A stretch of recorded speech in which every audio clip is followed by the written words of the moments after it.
Казани заканчивает работу творческая лаборатория «Казан Опера Лаб».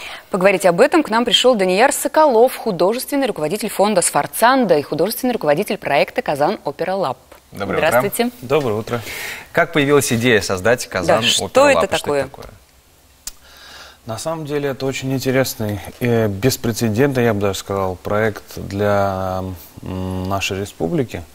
Дело в том, что вот очень много различных опытов проводится в Казани, в республике по созданию музыкальных спектаклей, также и современных оперных постановок.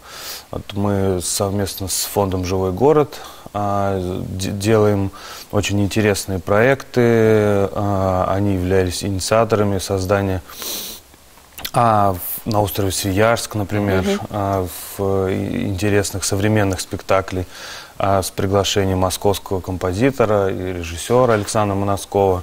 Между прочим, эти спектакли номинированы на «Золотую маску» в 3 номинациях. Мы вот в марте едем показывать в Москву спектакли. А мы со своей стороны решили создать в Казани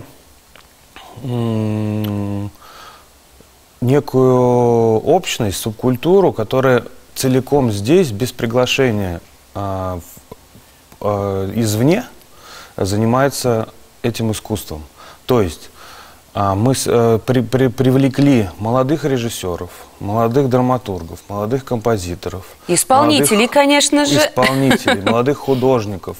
Это целая большая команда, огромное количество людей задействовано в этой лаборатории, которые готовят продукт совершенно новый, созданный только у нас здесь. Мы за год работы, она началась год назад, в 2017 году, в декабре.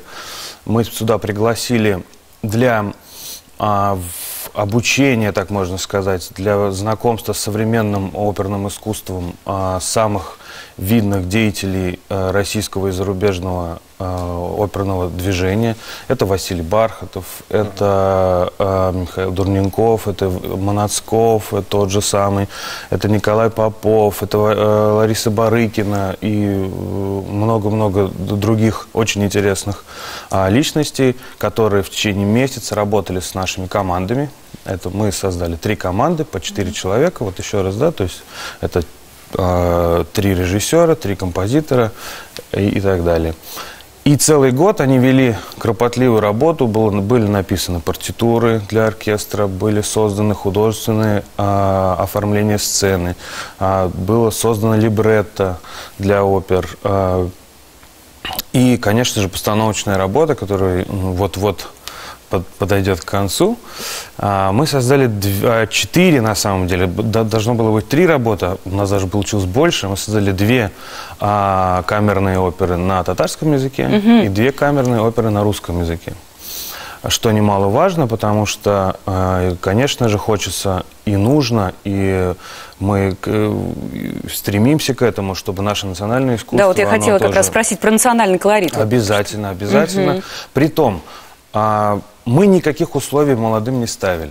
Дело в том, что это такой эксперимент. Вот мы собрали ребят и сказали, вот на какую тему вы захотите, как вы захотите, так и делайте. И так как все у нас ребята очень образованные, очень как бы идут в ногу со временем, понимают все, что нужно, поэтому сразу проявились ребята, которые мы будем писать только на национальном, на татарском языке. Они ведут работу. Вот мы разделили это все по этапам. Сейчас это уже заключительный этап. Первые наши 2 спектакля будут 4 февраля в театре Тинчурина. То есть проката еще не было, они еще не опробованы? Они еще не опробованы. Вот это, в этом самый кайф, в этом интерес, то, что это абсолютно... Для нас, я говорю, мы как десантировались в тайге, без одежды, с перочинным ножиком, потому что каждый шаг, очень много различных проблем, очень препятствий там всяких разных. Но мы, так как полностью вся молодая команда, мы как-то это очень дружно стараемся преодолевать все проблемы. И все работают с полной отдачей. Это такой кайф, что нам Министерство культуры, наш президент дал возможность это сделать. Мы бесконечно благодарны, и это действительно счастье, потому что столько людей, около 100 человек, 100, даже чуть больше, это вот задействовано в проектах, да? Да, вообще полностью. То есть это еще техническая команда, которая делает декорации. Декорации очень интересные, то есть там до каких-то огромных табуреток двухметровых, в общем, такие очень современные. Но надо отметить то, что все очень мобильное. То есть специально создавались эти камерные оперы, это не 2,5-часовые работы, это до часу.